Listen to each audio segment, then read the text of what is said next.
Pessoal, acabou a expectativa, acabou o suspense, né? A gente vem algumas semanas aí lançando no seu feed, tem aparecido aí na sua tela um projeto que hoje a gente vai começar a mostrar para vocês o que é o ócio saudável, né? Por que ócio saudável? Eu queria aqui apresentar o meu companheiro de podcast, Rafael Sodré, médico, cirurgião do tórax.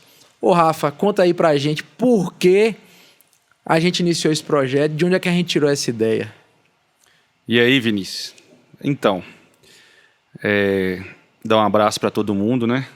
A gente estava aí colocando várias vezes nas mídias sociais e acabou esse, vamos dizer, mistério. Na verdade, não surgiu de hoje, né?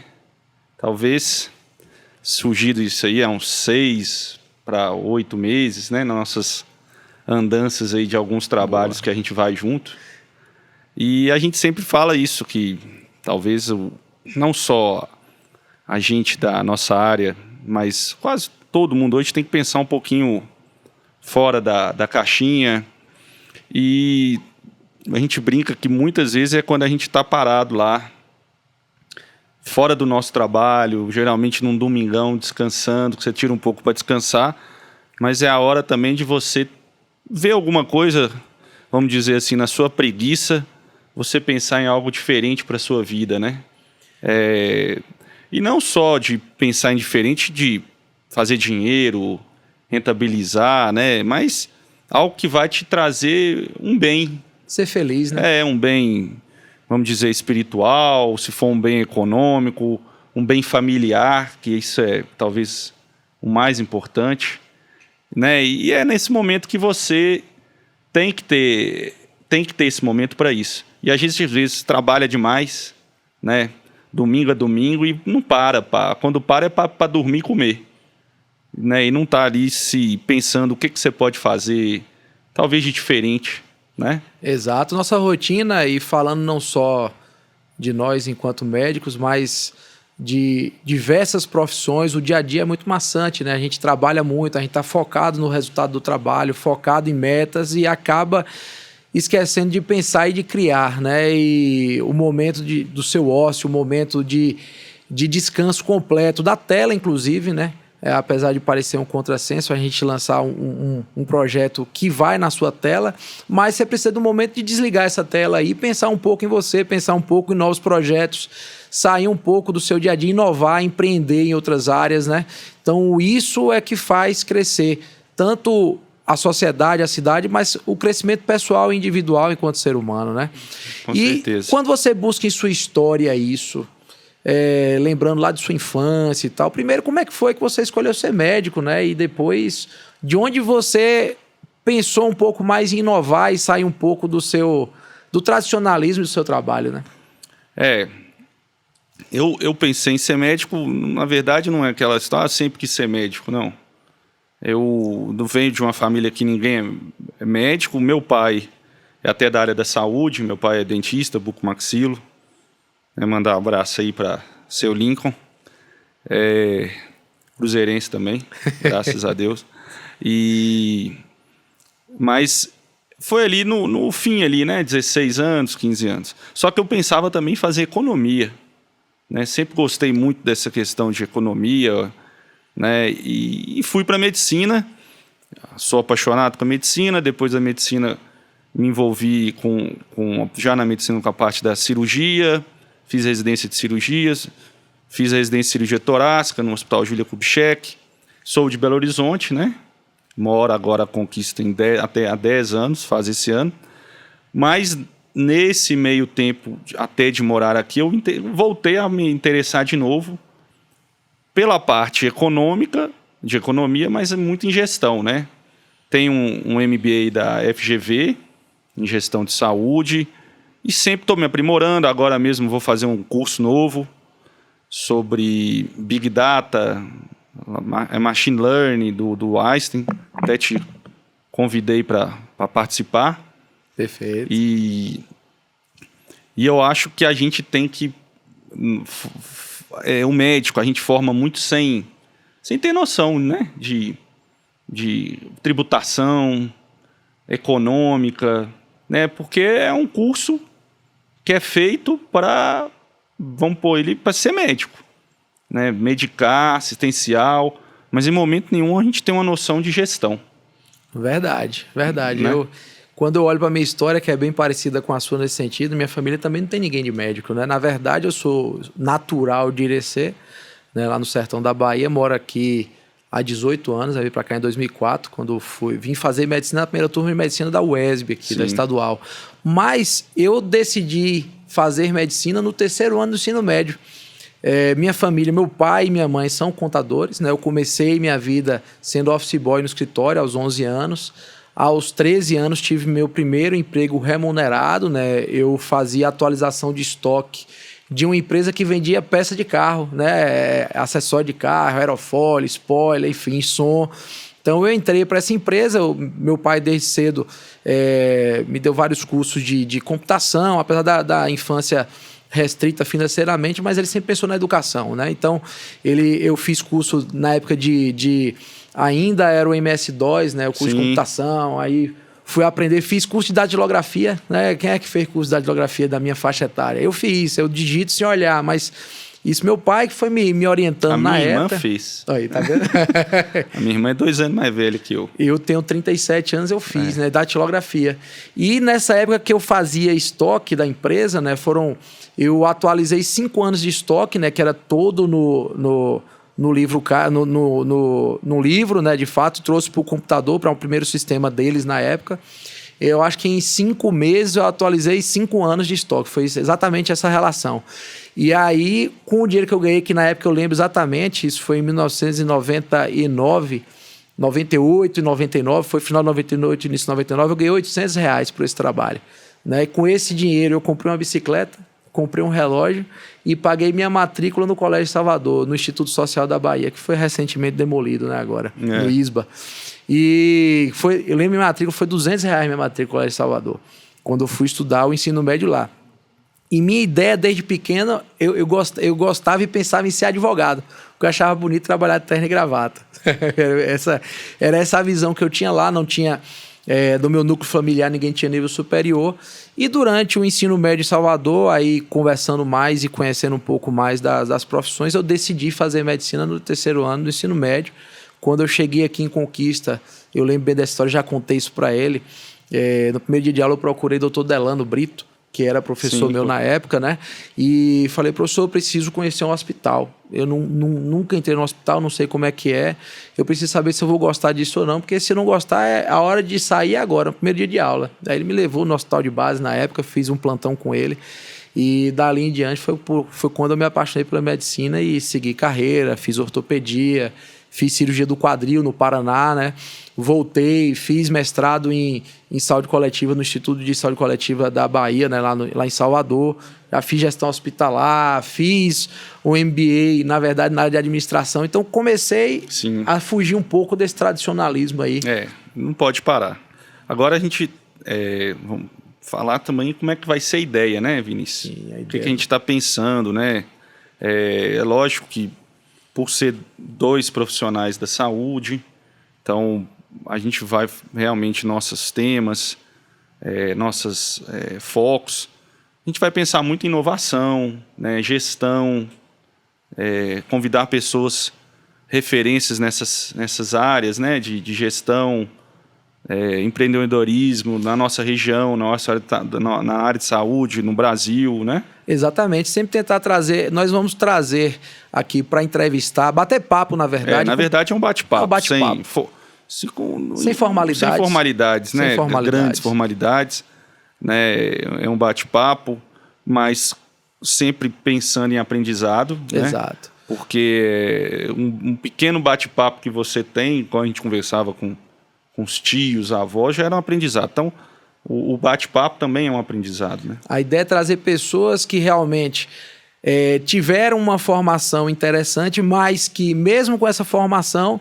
pensaram fora da caixinha, empreenderam em outras áreas. Sim. São pessoas que pensam em inovação, pensam... o mundo está mudando muito rápido, né? A gente percebe isso.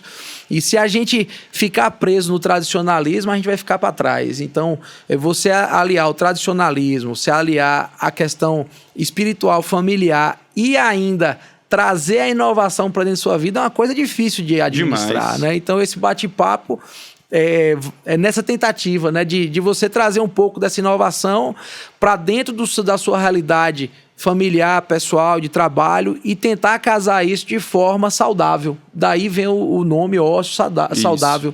Né? A gente tem momentos nas nossas viagens aí a trabalho que a gente vai batendo papo totalmente fora da medicina, conversando, pensando em novos investimentos, né, novas tecnologias, enfim. E daí surgiu essa ideia, o momento de ócio que a gente tem, né, que a gente não está pensando em trabalho, não está pensando na cirurgia, não está pensando no resultado do paciente, a gente está ali simplesmente batendo papo e tendo novas ideias, e é isso que esse momento tende a proporcionar tanto a pessoa que vai estar aqui com a gente batendo papo, quanto para a gente, quanto para vocês que vão estar aí do outro lado nos assistindo. Né? E o ócio, né? A gente fala de ócio, parece que não, eu quero ficar em casa dormindo. Não, o ócio é vamos dizer assim, é o início de um novo trabalho.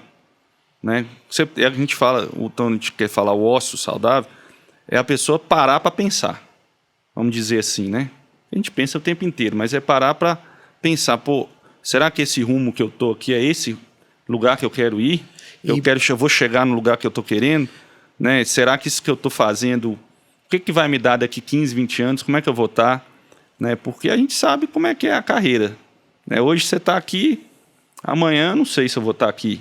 E muita gente tem você, tem família, né? Então, é uma maneira da gente pensar nessa vida nossa. Você trouxe uma coisa importante, que é essa história do parar para pensar. Né? A gente hoje tem muito estímulo, né? O celular é um estímulo constante, né? Música, filme. Então a gente não consegue muitas vezes ficar sem um estímulo. Até quando a gente para descansar, Verdade. A gente liga um filme, Netflix, não sei o que, YouTube. Então a gente precisa de um momento realmente desligado, né?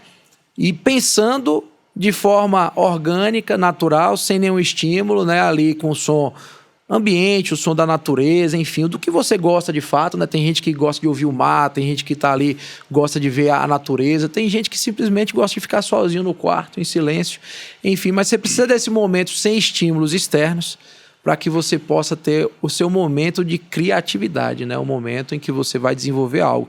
E isso é saudável, né? Isso lhe traz bem-estar. Então, é um ócio saudável, criativo, né? Precisamos desse momento. Né? Com certeza. E aproveitando, a gente falando assim de gestão, né? Como é que você está vendo a gestão na área de saúde, não específica, né? Mas como um todo, né? A gente teve agora uma notícia recente que a gente brinca que no Brasil você começa jogando futebol e no meio do jogo vira basquete, né? Mas isso é uma coisa que é fato, né? Talvez não seja só aqui, pode ser que seja em outros países. Mas há questões, por exemplo, a gente teve agora da questão do piso, né? Da enfermagem, a questão do rol da ANS. Que foi taxativo e agora promulgou uma lei, né? Passou uma lei no Senado, pode ser que vá ter uma lei que vai ser exemplificativa. Como é que você está vendo? Em linhas gerais, na verdade, sem tratar de forma específica cada um dos temas que você questionou, mas em linhas gerais, isso nos remete a uma questão. E falando enquanto médico primeiro, o médico ele está pouco preparado para as mudanças, né? Além de tudo isso que você falou, se a gente pensar nas grandes aquisições dos grupos, né, de saúde, adquirindo hospitais, plano de saúde, né? A quantidade de faculdades e novos médicos formados, né? E o medo que isso gera no médico tradicional. O médico que senta ali no consultório, atende, vai embora, né? O médico que vai, opera, vai embora. Então, assim, trazendo um pouco para a nossa situação, né? Médico, profissional de saúde, o que é que as pessoas estão pensando nessa mudança rápida que está acontecendo, né? O que é que está acontecendo? A mudança é muito rápida e você está preparado para essa mudança? Você está pensando em novas possibilidades? Você está enxergando o mercado da maneira que ele deve ser visto, de fato, e entendendo o seu lado positivo, né? Assim, o piso da enfermagem é algo assim importantíssimo, né? E que nós médicos eu sou a favor, totalmente a favor. E nós médicos não brigamos pelo nosso piso lá atrás, né? O que é que a gente aceitou no mercado? A gente aceitou a pejotização da medicina. E hoje é assim. E hoje o médico acabou. O médico trabalha com PJ, prestação de serviço, ou é concursado, né? Nós somos, né, funcionários públicos federais, né, concursados. A gente tem um vínculo de pessoa física, mas temos nossos vínculos de pessoa jurídica. Que é o nosso maior. Que é o nosso maior disparado.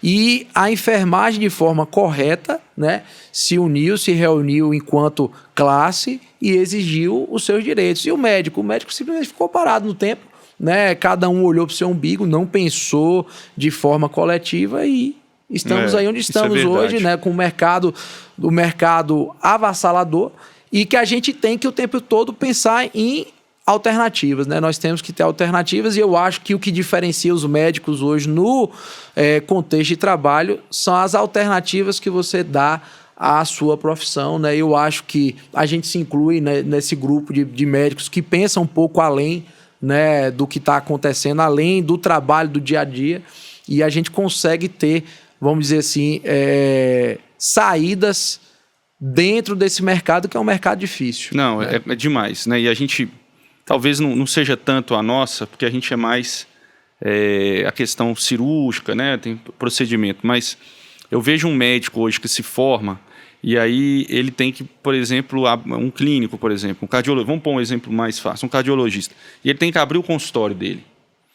E às vezes o médico não entende que o consultório dele é uma empresa, né? Ele tem que ter o consultório dele é uma PJ, é uma pessoa jurídica.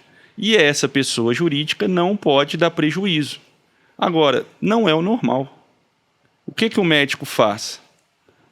Ele vai ganhar no consultório dele a pessoa física e ele nem vê se o consultório dele está conseguindo se manter.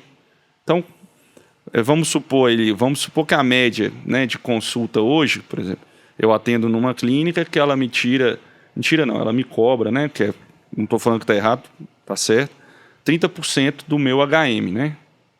Ela fica com 30% para bancar custos, né? Perfeito. Agora, um médico que tem o seu consultório particular, ele não faz essa discriminação. Há muitos.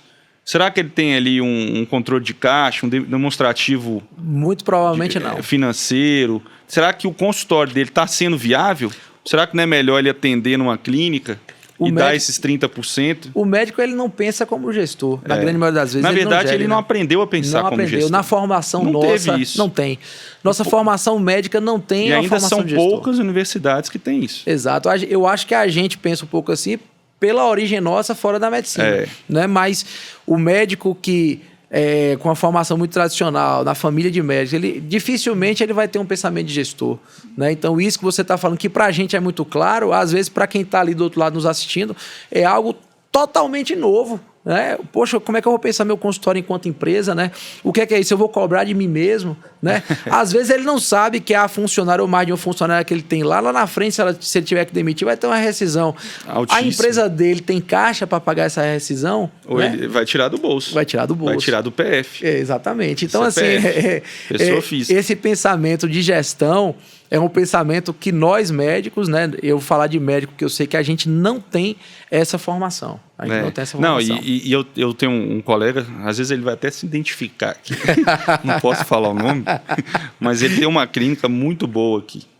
Só que ele tem um concurso, como a gente, e esse concurso demanda mais tempo dele. Ele fica toda manhã na semana sem ir lá atender na clínica. E esse horário da clínica fica totalmente vago. Não tem ninguém atendendo. Ninguém atende, ninguém faz exame. E eu falo com ele, pô, mas e aí, cara? Ah, mas se eu pôr alguém lá, pode me criar concorrência. Né? Eu falei, tá, mas esse alguém que vai te criar concorrência, ele está pagando o seu custo da clínica. Né? E se você não precisa pôr e se você não colocar alguém da sua área, mas colocar de outra área, que, por exemplo, usa algum material que você tem lá, né? Então, não é que estou falando que ele esteja errado, né? Porque aquilo ali é o sustento dele. Ele vive daquela clínica, né? Se falir, é ele que vai bancar. Mas são maneiras, artifícios da gente fazer o CNPJ dar certo. O CNPJ não pode dar errado, ele tem que virar azul. Exato. Isso aí, até trazendo um pouco o nome do podcast, apesar da relação agora ser inversa, né? A ociosidade do tempo da clínica dele, né? O Sim. tempo ocioso que é prejuízo. Né? Essa ociosidade é diferente do nosso tema, tá? Do ócio saudável, né? Esse ócio aí, essa ociosidade não é boa. Né? Sim. É uma ociosidade ruim, na verdade, que o gestor ele enxerga isso e, de fato, ele vai fazer... gerar naquele momento, naquele horário, também rendimentos para que possa cobrir os custos do funcionamento daquele empreendimento. Agora, uma coisa é fato, né? A gente vê, mas não vê pouco. Cada vez mais e mais médicos se orientando, fazendo curso. Muito mais hoje cursos. Eu vejo muito médico fazendo muito mais curso hoje, fora da sua especialidade e voltando para gestão e economia. Ah, com certeza, né? é isso. Muitos. E tem vários hoje, né? A gente estava falando aí que a gente fez o FGV, mas você tem próprio Einstein, fornece isso, curso de lideranças, gestão em saúde, o Sírio-Libanês, as grandes hoje, os players de mercado também já tem, aqui em Conquista tem vários cursos, porque acaba que a procura é muito grande do médico para isso, né? E outra coisa também que o próprio médico, como CPF, ele procura investimentos também, né? Então, hoje, investimentos em ações, CDB, então, eu não sei eu não lembro onde eu li, mas que esses cursos de internet, vários que fazem esses cursos de internet para mexer com a ação, uma porcentagem grande é de médico de área de saúde. Isso é verdade. Trazendo um pouco para tecnologia, a gente está falando de gestão, falando de finanças, mas trazendo para tecnologia, porque eu sei que você tem uma empresa, né? Nós somos empresários, cada um em ramos assim, um pouco diferentes, né? Você tem uma empresa de telemedicina, que é o Telepulmão, né? Eu tive recentemente num congresso em Brasília, onde eu tive a oportunidade de assistir a aula do professor Chau, né, da Faculdade de Medicina da USP, e ele falando pra gente que ele tem 27 anos, que ele fala e ensina sobre telemedicina. Que não, a telemedicina não é o atendimento só médico, né? Tanto que o termo prefere-se hoje telesaúde. Telesaúde, exatamente. Ele falando que há 27 anos ele fala e ele ensina sobre telemedicina, né? E nos cursos de pós-graduação dele, ele contou uma questão bacana, que os alunos dele falaram assim, não, professor, mas você sabe que a população idosa, ela tem pouca afeição à tecnologia e não vai se adaptar. Aí ele deixa todo mundo falar com aquela risadinha de canto de boca que ele tem, e ele fala assim, mas eu sou idoso. E eu falo, e eu vivo isso e trabalho isso, né? Então, como é que é trabalhar nessa área, na área de tecnologia, na medicina, de telemedicina? O que é que você fala da sua experiência lá com o Telepulmão? A experiência nossa foi até mais no Covid, né? Hoje ela está, vamos dizer assim, ela não parou, mas o mercado é um mercado muito grande, né? Vamos dizer, você tem que entrar com um negócio muito bem montado, porque hoje as operadoras de saúde oferecem, a própria, que é o que eu compro o serviço dela para minha família Sul América, ela tem um excelente serviço, né? Mas, como você disse, a telemedicina, a telesaúde, ela não surgiu no Covid, né? Ela surgiu o formato da primeira consulta. Mas a gente já tem o atendimento tele há mais tempo, né? Era liberado até pelo CREMEB, que você poderia, por exemplo, você sendo médico, você poderia fazer uma interconsulta com outro médico e o paciente do seu lado. Então, isso eu já fazia, tinha um colega mesmo que fazia. Ele fazia uma consulta da filha dele, do lado, com um colega médico em São Paulo. Então, isso já era permitido, né? E aquele negócio, não tem como correr, brigar contra isso. é o guarda-chuva contra o temporal. Né? Vai passar e já passou avassalador, né? Na verdade, o Covid ele trouxe de uma vez, né, a questão da tecnologia para nossas vidas. Hoje, o que nós estamos fazendo aqui, que a gente abriu isso aqui, esse podcast, YouTube, já existia.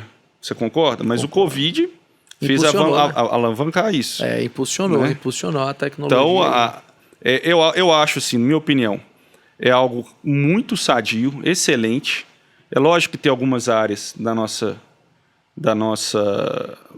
não só na medicina, que são mais difíceis. Por exemplo, eu penso o odonto, o dentista, como é que ele faria uma consulta por telemedicina, né?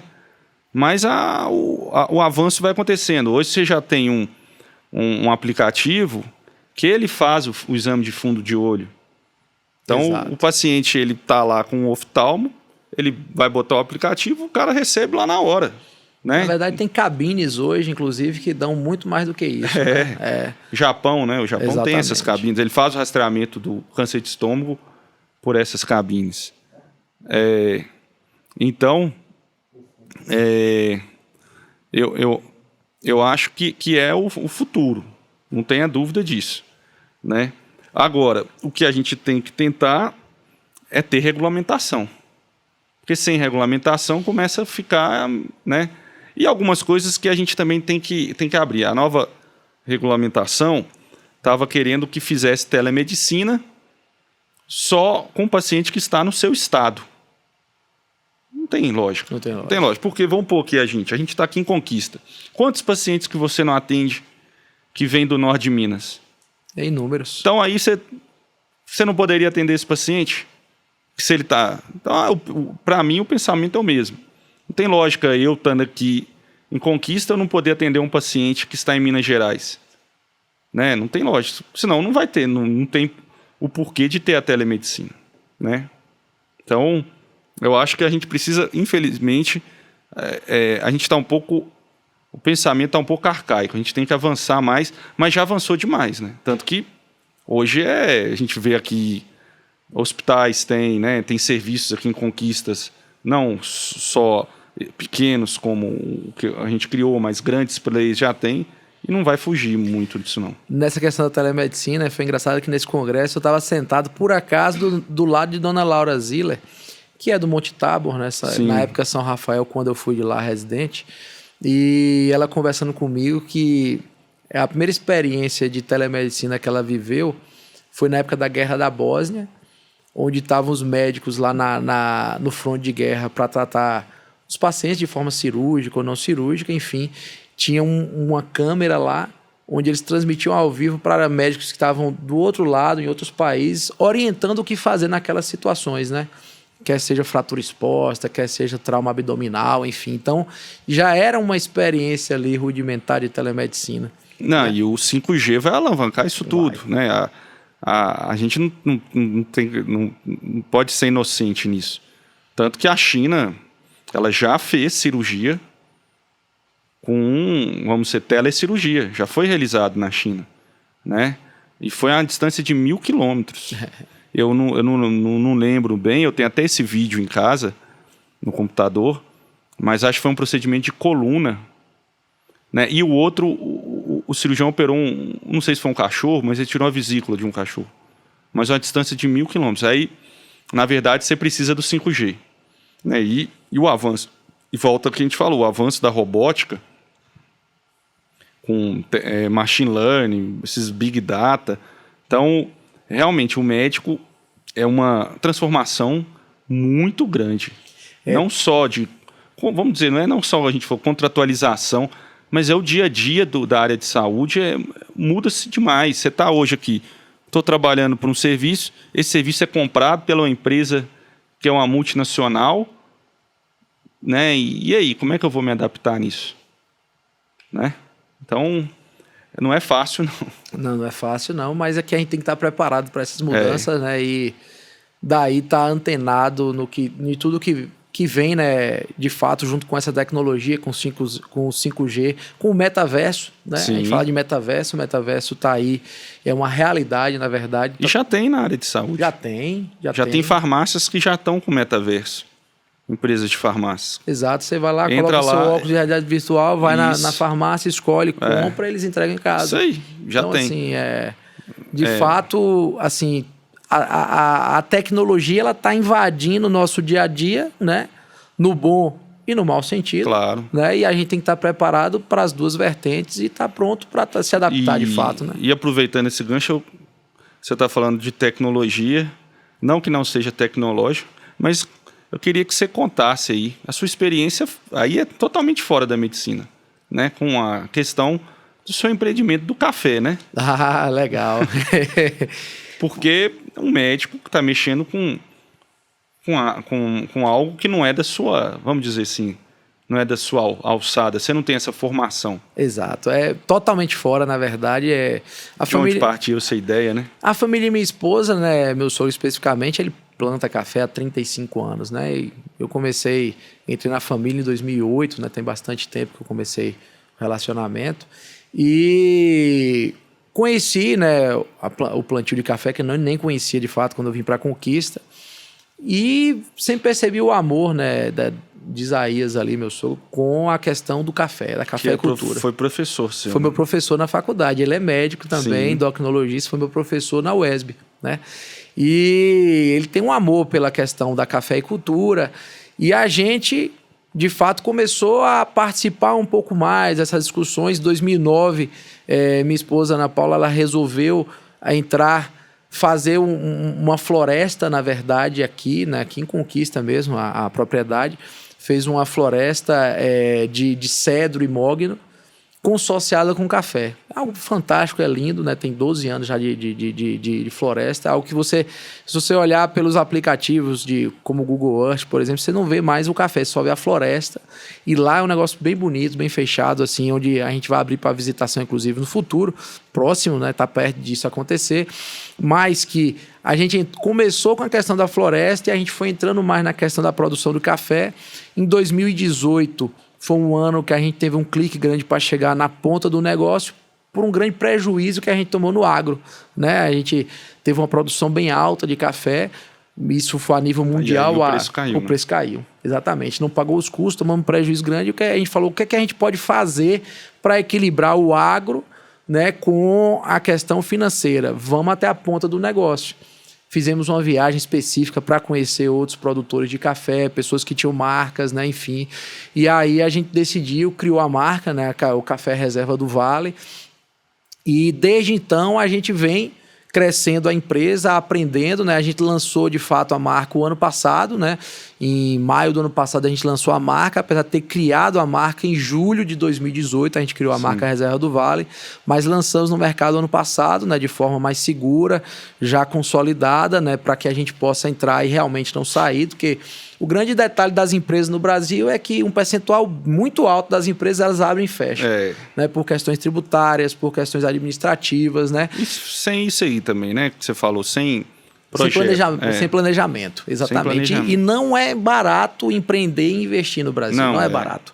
Então exige muito investimento, a gente tem um grande sócio que é o nosso governo, né? De fato tem que ter imposto e tal, mas a gente sabe que às vezes a relação é desproporcional.